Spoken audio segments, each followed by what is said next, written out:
Game Boy Color has inspired some of the most impressive mods, reimagining the beloved handheld in some pretty stunning new ways. We've seen Bucket Mouse's versions, which transform the Game Boy Color into the classic chunky DMG style and the more sleek form of the Pocket. And then there's Froggo Customs' Frog Boy Color with its horizontal form factor. Now we have another addition to the lineup, one that is no wider than a Game Boy cartridge. This is the Tad Boy Color, also from Froggo Customs, the compact sibling to the Frog Boy Color. So let's jump in and take a closer look.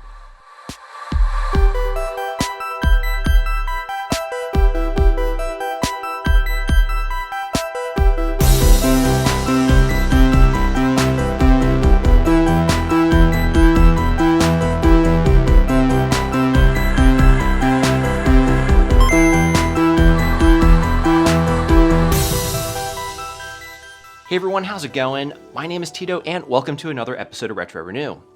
Today we're going to be checking out another Froggo Customs project and one that I've absolutely been itching to build ever since it's been announced. This is the Tad Boy Color, a nod to the word tadpole, and for good reason. Just look at the size of this thing, it's unbelievably tiny. Now the real surprise of this project is that Chris, the madman behind Froggo Customs, managed to pack all the original Game Boy Color hardware into a package that's smaller than a cassette tape. And if you're not familiar with cassette tapes, well, I guess that shows more about my age than I'd like to admit.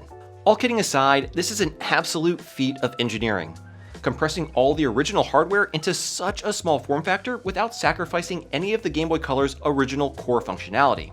On top of that, it sports a beautiful, massive IPS display relative to its size. It's about the same dimensions as an original screen, which makes it all the more impressive. But given the new size of the device, it's very impressive looking. Now, upon a quick glance, this shell may not look like anything special, except for the fact that it's made out of titanium. Yup, PCBWay provides services that allow you to make parts out of machined titanium, meaning this may actually be the world's first titanium Game Boy Color. I'm not sure if that's true, but I'm gonna roll with that for now. And what's really incredible about all of Chris's projects is the attention to detail in making them as easy to build as possible. You can order the motherboard almost fully assembled from PCBWay using the project page that I linked down in the description, which is exactly what I did for my build in this video. It saved me a ton of time and effort, simplifying the build process immensely. PCBWay is a sponsor of today's video, but more on them in just a bit. Anyway, we got a really awesome episode today, so let's dive in and check out the Tad Boy Color.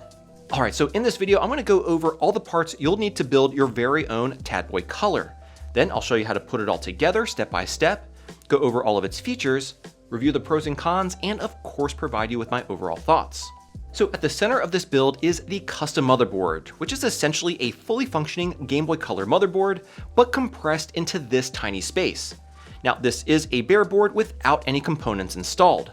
However, Chris has uploaded the Centroid and bill of material files onto his PCBWay project page, which means they can build a almost completely assembled board for you. The only things that are missing are 4 components, 3 of which we need to pull from a donor Game Boy Color. You'll also need to get the shell. Again, Chris has made this easy since he provides the 3D models. You can either 3D print one yourself or use a service like PCBWay to make it for you. They offer a variety of materials, including resin, machined aluminum, and in my case, titanium. Now, there are a few additional parts you'll need to complete the build. First up is the custom volume wheel, which, like on the Frog Boy Color, has sparked some controversy, but we'll get into that a bit more later on in the video. You'll also need a custom glass screen lens and a flex ribbon cable, both of which are available from Froggo Customs store. I'll have links to them in the video description. For the cartridge connector, one from a Game Boy Advance SP is required due to its lower profile compared to other Game Boy readers. You'll also need a 3D printed cartridge shield. Powering the Tad Boy Color is a single Joy-Con battery. As for the buttons and membranes, they too come from a Game Boy Advance SP.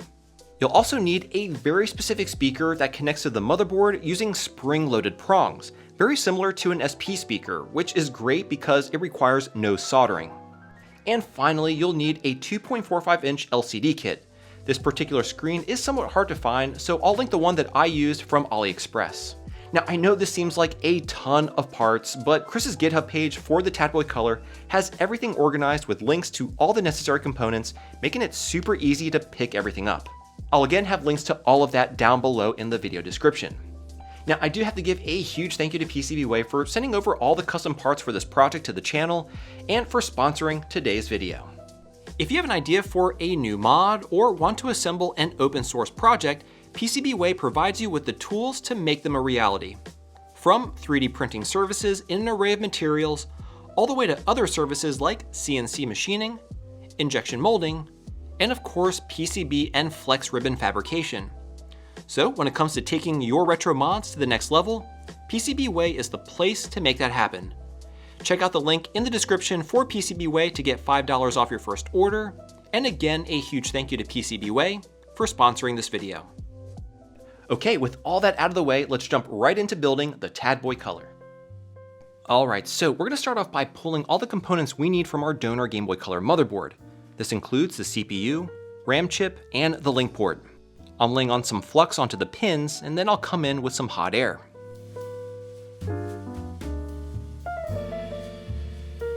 This tool here actually grips the chip using suction and is pretty handy for removing surface mounted components using hot air.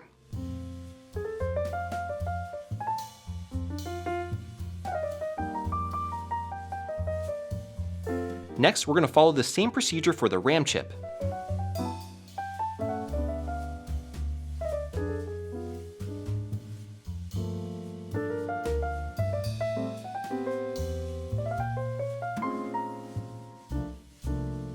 And lastly, I'll grab the link port connector using my desoldering gun.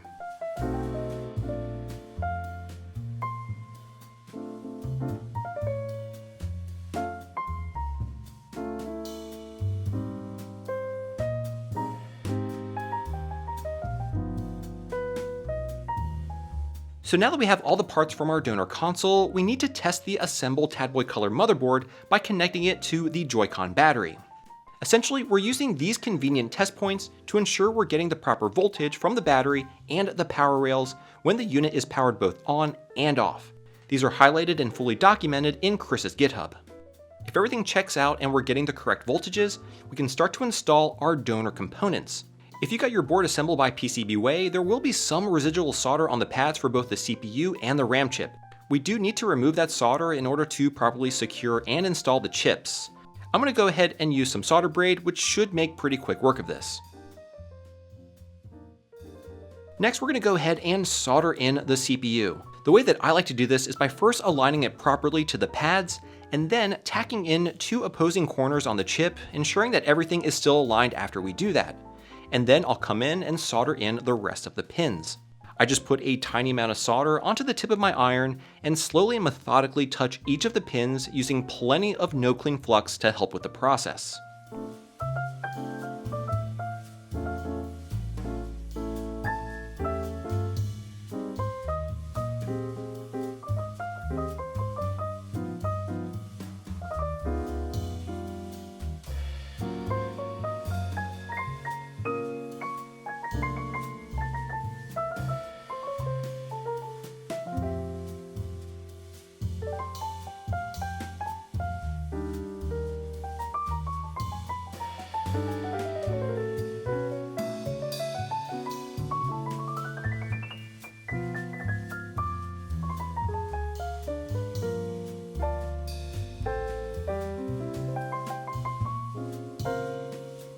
And then again, I'll follow that same procedure for installing the RAM chip.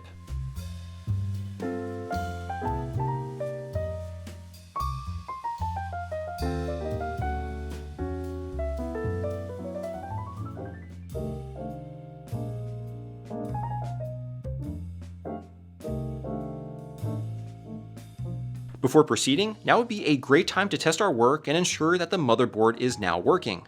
I went ahead and connected the LCD screen and powered it on to see if the Tad Boy Color can boot properly. And it looks like everything is working perfectly, so now we can go ahead to the next step. Here we're going to be installing the SP cartridge connector, followed by the link port connector.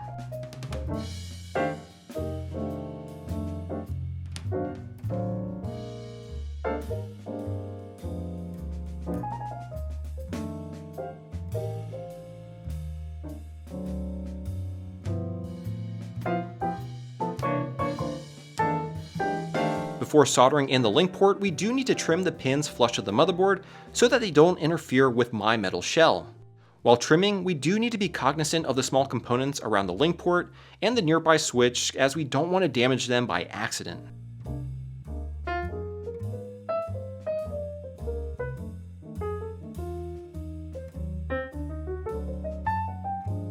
Alright, so the motherboard is now fully assembled, so let's give it a quick wipe down with some IPA and just bask at this engineering marvel. It's just so tiny. Chris did an amazing job here. Anyway, now we can start putting everything together, starting with attaching the screen lens to the front shell.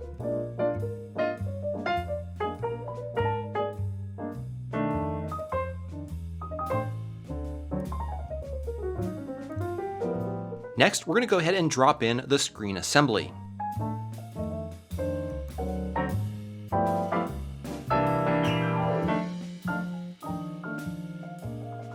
Here, I'm connecting the custom ribbon cable to the driver board, which is already connected to the motherboard. And here, I'm just lying in a piece of Kapton tape to keep everything secure and help with the assembly process. Now we can go ahead and drop in the buttons and membranes. You will have to trim both the D-pad and the action button membranes so that they don't interfere with the LCD assembly, as shown here. Next, we can drop in the speaker, which needs to be oriented like this in order for the spring contacts to make a connection with the motherboard. Now we can fold over the motherboard and secure it with two 3mm M2 screws.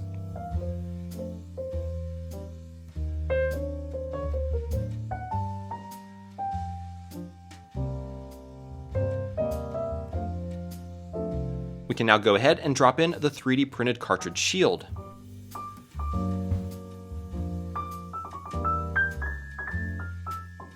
So the Joy-Con battery will actually not fit inside of the Tadboy in its current state, so we actually need to remove it from its housing by peeling the outer cover.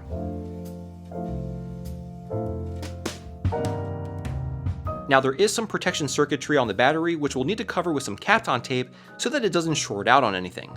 This is super important, so definitely do not skip this step. And it should look a little something like this when completed. Now we can go ahead and install it into the Tadboy color.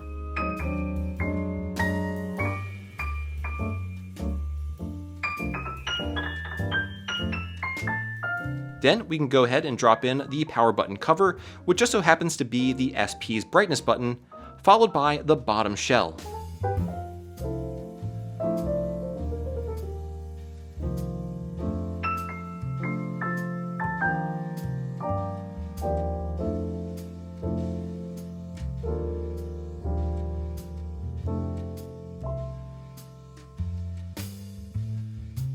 And lastly, install this washer, followed by the volume wheel, which is just press fitted.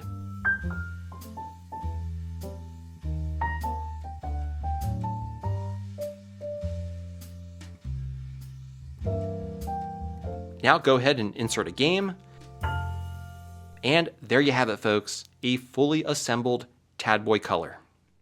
I'm honestly blown away by how this build came together. The level of precision in every detail is just incredible. Everything fit together perfectly, no struggling with components, and no tweaking needed. It all slotted in and secured like it was meant to be, with a fit and finish that's absolutely flawless. I couldn't be happier with the final result, and had to give major credit to Chris for delivering yet another fantastic project. But enough about that, there's plenty of time to give this build its well-deserved praise, so let's go ahead and dive into all the features that the Tadboy color brings to the table. So obviously the standout feature of the TBC is of course its size. Measuring just 4 inches tall, a hair under 2.5 inches wide, and only 0.6 of an inch thick, it's absolutely tiny compared to the original Game Boy Color, or even the Game Boy Pocket for that matter. And despite its size, it's surprisingly comfortable to hold. The contoured edges and candy bar shape really contribute to its ergonomics. I wouldn't say I have huge hands, but they are decent size, and the TBC feels just right. Plenty to grip without any awkwardness. So taking a look around the TBC, let's start at the bottom. Here we have the power switch, which is recessed, reducing the chance of an accidental shutdown, and yet is still quite accessible. To the immediate left of that, we have the USB-C charging port. This works as expected, but a really nice touch is that when you plug it into power, a yellow LED illuminates where the power indicator is and turns off once fully charged. And of course, here we have the link port connector allowing for the use of accessories and for multiplayer gameplay. Now over here we have the volume wheel, which is a source of a bit of controversy. Some folks don't like it, but to be perfectly honest, I kind of like the styling as it feeds into that sort of retro vibe, and it doesn't impede gameplay at all. It's completely out of the way, and I forget it's even there. Its location is really a non-issue and just a matter of personal preference. Now of course, front and center is the gorgeous display, which looks massive since the rest of the console is so small. While it's not the most feature-rich display out there, Chris managed to integrate brightness control by holding the select button while pressing down on the D-pad. It's fantastic that he was able to integrate this feature and give us the ability to adjust the brightness. As far as battery life is concerned, you can expect about 4 hours of gameplay, which for a device like this, I think is a lot and more than plenty for quick gaming sessions on the go. Anyway, to sum it all up, the TBC functions like any other Game Boy Color, but there are a few features missing, which we'll get into here in a minute as we discuss the pros and cons. Let's kick things off with the pros, starting with its design. Assembling the TBC is an absolute joy. Everything just fits together seamlessly with tight tolerances, and it just works. I hardly had to do any troubleshooting at all, which made the whole build process even more satisfying.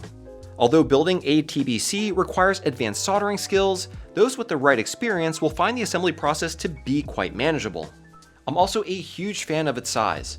As I've mentioned, despite its compact footprint, it's surprisingly comfortable to play on. The quality and playability are on par with any authentic Nintendo product, and it's just executed so beautifully. The fit, finish, and overall polish on this project is truly impressive. And although the handheld itself is small, the TBC doesn't compromise on screen real estate. The 2.45-inch display is roughly the same size as the original Game Boy Color screen, but a screen of this size on a smaller device just makes it look massive and is visually impressive. Additionally, Chris's custom-designed glass screen lens, which you can find on his website along with other TBC parts, really adds to the device's premium feel. The lens features smooth contoured edges and incorporates the iconic battery indicator window within the black bezel. And really, the biggest pro is that Chris made this project completely open source. All the files for each of the custom parts are freely available, along with a detailed bill of material and assembly instructions. This means you can build a TBC from scratch if you want, or like me, you can take the easier route and use the PCBWay project page to get an almost fully assembled motherboard. You'll just need to add the CPU, RAM chip, cartridge slot, and the link port yourself. The fact that Chris also made the PCBWay project page makes this project so much easier and accessible for a lot of people. This is of course what I use to not only build the TBC, but also Chris's other project, the Froggo Color, both of which came out working flawlessly using PCBWay's assembly service, so a huge kudos to both Chris and PCBWay. Alright, so those are the pros, but this wouldn't be a Macho Nacho video if we didn't mention some cons, so let's get into those. The biggest con for me is that even though PCBWay can handle a lot of the board assembly, installing the CPU and RAM chip still requires advanced soldering skills. However, once those components are in place, the rest of the build is relatively straightforward and pretty easy. Another drawback is cost. Depending on the material you choose for the shell and whether you opt for PCBWay's board assembly service, which I do highly recommend, you should expect to spend over $300 including a donor Game Boy Color. For reference, a fully assembled board from PCBWay runs about $140. And lastly, the TBC lacks an IR port and a headphone jack. Personally, I don't see this as a major issue as I rarely use the IR feature on the Game Boy Color and seldom even use headphones. If I had to pick one, I prefer the headphone jack, but given how tiny the TBC is, there's simply no room for one without making it larger. For me, it's a small trade-off for such a compact and fantastic Game Boy Color option. I do have to say I am really enjoying all the Game Boy Color variations that we now have, but the Tad Boy Color may just be my absolute favorite one. Anyway, if you enjoyed this video, I really think you'll like this one here, so check it out. And as always, thank you all so much for tuning in today, and I'll catch you again next time.